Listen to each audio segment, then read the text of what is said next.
여러분 안녕하세요. 블랙입니다. 지금 보고 계신 그림은 한 달간 S&P 500 지수 내에 있는 종목들의 상승, 하락률을 정리한 것입니다. 전체적으로 빨간불이 많은 것을 알 수가 있죠. 그만큼 시장이 좋지 않았다는 것입니다.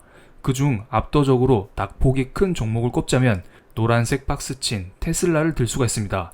한 달 동안 35%나 빠졌습니다. 오늘은 테슬라와 테슬라의 CEO 일론 머스크 이야기, 그리고 테슬라를 어떻게 대해야 할지 이것들을 이야기하는 시간을 갖겠습니다. 테슬라의 일봉 차트를 보겠습니다. 테슬라의 주가는 최근에 1200달러 부근까지 올라갔다가 머스크의 몇몇 발언과 함께 반토막이 나버린 상황입니다. 많이들 아시겠지만 테슬라가 트위터를 인수하겠다, 공화당을 지지한다, 주가에 부정적인 발언을 해왔습니다. 그리고 이와 함께 여러 공매도 세력들의 공격도 받았습니다. 대표적으로 요즘 은퇴해서 여러가지 사업을 하고 있는 빌 게이츠가 테슬라 주가 하락에 크게 베팅을 했었죠. 하지만 시장은 테슬라의 편을 조금 들었습니다. 최근 들어 덜 매파적인 연준의 발언과 함께 나스닥 지수가 반등을 했고요. 이와 함께 대표 성장주인 테슬라의 주가 역시 반등하는 모습이 나왔습니다. 하지만 요 며칠 다시 테슬라의 주가가 주춤거리고 있는데요. 도대체 무슨 일이 있었는지 간단히만 체크를 해보겠습니다. 5월 마지막 날 일론 머스크는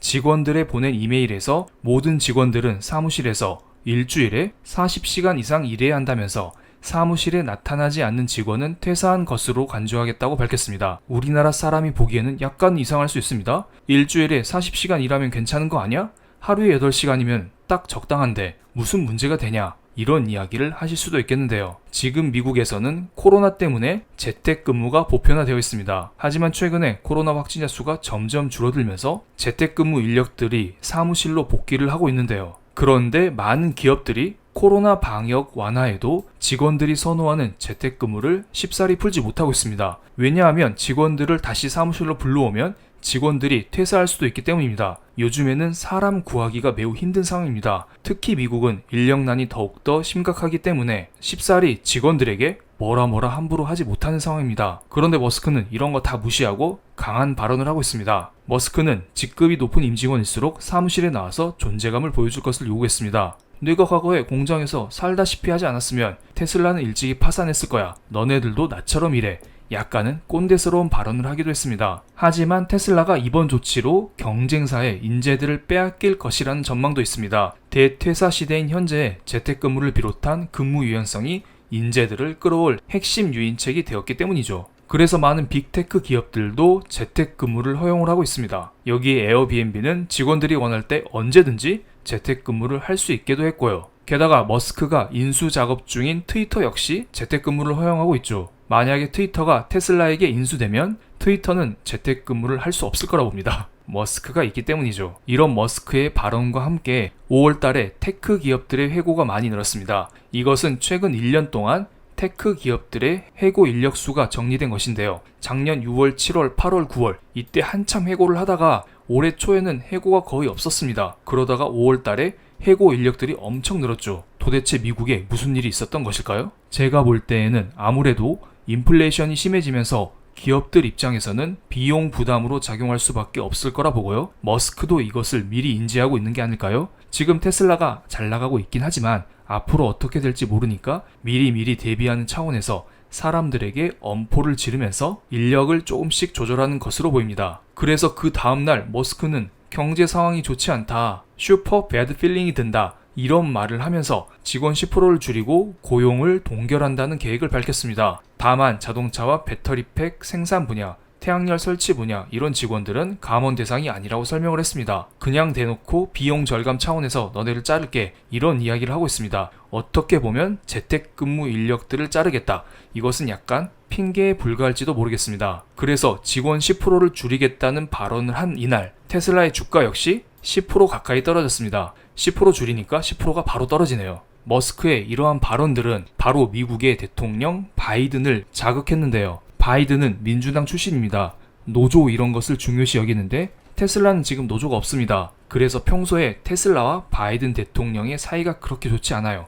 정확히 말씀드리면 일론 머스크와 바이든의 사이가 그렇게 좋지 않죠. 그리고 머스크 형의 말이 거칠잖아요. 그래서 트위터로 바이든을 여러 차례 비난하기도 했고 민주당의 상대당인 공화당을 대놓고 지지하기도 했습니다. 게다가 요즘 바이든 대통령이 일자리 창출을 위해서 현대차, 삼성전자도 미국으로 끌어오려고 노력 중인데 머스크는 오히려 직원을 줄이겠다. 여기에 찬물을 끼얹는 발언을 해버렸습니다. 그래서 최근 6월 3일 날 바이든 대통령이 5월달 고용지표 관련 연설 자리에서 머스크의 경제 비관 전망에 대한 입장을 말해달라는 질문에 일론 머스크가 그런 말을 하는 동안 포드는 투자를 압도적으로 늘리고 있다면서 머스크 너네 이것 좀 봐라 이런 이야기를 했고요. 여기에 네가 계획하고 있는 달나라 여행의 행운을 빈다. 약간 비꼬는 듯한 발언을 하기도 했습니다. 딱 봐도 바이든 대통령이 머스크를 그렇게 좋아하지 않는다? 이런 게 딱딱 느껴집니다. 물론 사태가 심각하다는 것을 느끼자 머스크는 트위터를 통해서 10% 인력 감원은 사실이 아니다 이런 말을 하기도 했지만 주가에 타격을 준 것은 확실합니다. 요즘 나스닥 지수가 저항대인 12,500포인트 빨간색 선을 돌파하지 못하고 빌빌거리고 있기 때문에 대표 성장주인 테슬라가 나홀로 올라가기에는 어려운 상황인 것은 맞습니다만 머스크의 발언 때문에 테슬라의 조정폭이 커진 것 또한 부인할 수 없는 상황입니다. 그럼 현재 테슬라의 상황을 점검을 해보겠습니다. 과연 테슬라가 힘든 상황인 건지 아니면 머스크의 입 때문에 힘든 건지 이런 것들을 체크해 보겠습니다. 이것은 매 분기별로 정리된 테슬라의 매출액과 순이익을 정리한 것입니다. 작년 2분기, 3분기, 4분기 그리고 올해 1분기까지 테슬라의 매출액과 순이익은 꾸준히 증가하고 있는 상황입니다. 대부분의 회사들이 22년도 1분기 매출과 순이익이 감소되는 게 확인되고 있습니다. 애플도 올해 1분기 실적은 그렇게 좋지가 않습니다. 바로 인플레이션 때문이죠. 그런데 유독 테슬라는 성장세가 지속되고 있습니다. 그만큼 전기차에 대한 수요가 강하다. 이런 것을 알 수가 있습니다. 게다가 최근에 국제유가가 꾸준히 올라오고 있기 때문에 기름이 필요 없는 전기차에 대한 수요는 더욱더 늘어날 것으로 보입니다. 제 기억에 모델 Y가 처음 나왔을 때 가격이 5천에서 6천만 원 사이 이 정도로 기억하고 있는데요. 지금 네이버에 검색을 해보니까 8,900만 원에서 9,600만 원, 가격이 3천만 원 이상 늘어났습니다. 그만큼 테슬라의 전기차가 잘 팔리고 있기 때문에 테슬라는 전기차의 가격 인상을 꾸준히 통해서 실적을 높이고 있다. 그만큼 회사가 잘 나간다. 앞으로 성장이 지속될 것이다. 이런 것을 알 수가 있습니다. 테슬라의 실적 전망치 역시 지속적으로 상향 조정되고 있습니다. 테슬라는 최근 1분기에 31만 대의 차량을 인도하면서 분기 기준 역대 최대 규모를 기록했습니다. 하지만 2분기 때는 약간 어닝 미스가 날 계획입니다. 투자자분들은 이 점은 참고해 주시기 바랍니다. 월가에서는 테슬라가 2분기에 27만 대 가량의 차량을 인도할 수 있을 것이라고 예상을 하고 있고요. 그리고 최근에 중국에 락다운이 있었죠. 그렇기 때문에 어떤 애널리스트는 테슬라의 2분기 예상 차량 인도 대수를 24만 대로 낮춰 잡았다고 합니다. 하지만 테슬라가 3분기에는 40만 대, 4분기에는 45만 대 가량의 차량을 인도해서 하반기에는 성장세를 회복할 것으로 예상을 하고 있습니다. 그만큼 테슬라의 실적 성장세는 엄청 강력하다. 이것을 알 수가 있습니다. 하지만 테슬라에게도 하나의 리스크가 있죠. 지금은 강력한 인플레이션 때문에 미국에서 기준금리를 인상하고 있습니다. 연준에서 빅스텝, 자이언트 스텝 이러한 경고를 날리고 있는데요. 이렇게 금리가 올라가는 구간에서는 성장주, 즉 PER이 높은 회사의 주가가 취약할 수가 있습니다. 일반적으로 1년 동안 기대 수익률을 PER의 역수로 표시할 수가 있습니다. 지금 테슬라의 PER은 70 정도 됩니다. 그럼 테슬라의 기대 수익률을 볼까요? PER 자리에 70을 넣으면은 70분의 1, 0.014, 1.4%가 나옵니다. 테슬라에 투자해서 1년 동안 기대할 수 있는 수익률이 1.4%라는 것입니다. 그런데 지금 미국의 기준금리가 0.75%죠.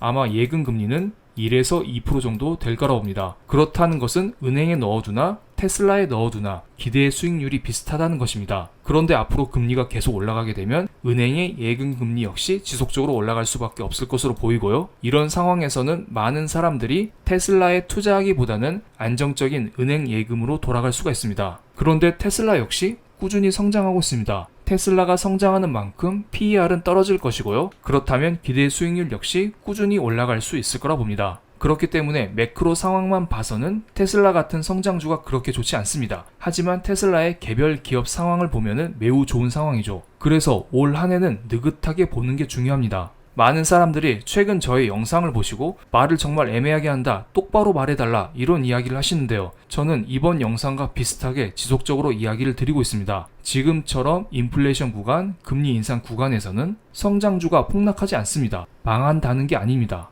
좋긴 좋은데요. 재미를 못 볼 가능성을 열어두시고 올 한 해는 느긋하게 보는 게 좋다고 한두 달 정도 지속적으로 강조를 드리고 있습니다. 이것은 영상 초반에 설명드린 한 달 동안의 S&P 500 내에 있는 섹터별, 종목별 수익률을 정리한 것인데요. 여기 잘 보시면 에너지 섹터, 원자재, 농업 쪽, 유틸리티 이런 쪽 섹터가 강세를 보이는 것을 알 수가 있습니다. 바로 인플레이션 때문에 이런 섹터들이 강세를 보이는데요. 다가올 미국의 CPI 발표, 그리고 이 결과로 인한 금리 인상 전망치의 변화, 이런 결과에 따라서 이러한 섹터의 수익률 역시 앞으로 또 변동이 있을 거라 봅니다. 그럼 느긋하게 보시면서 오늘 영상 여기서 마치겠습니다. 감사합니다.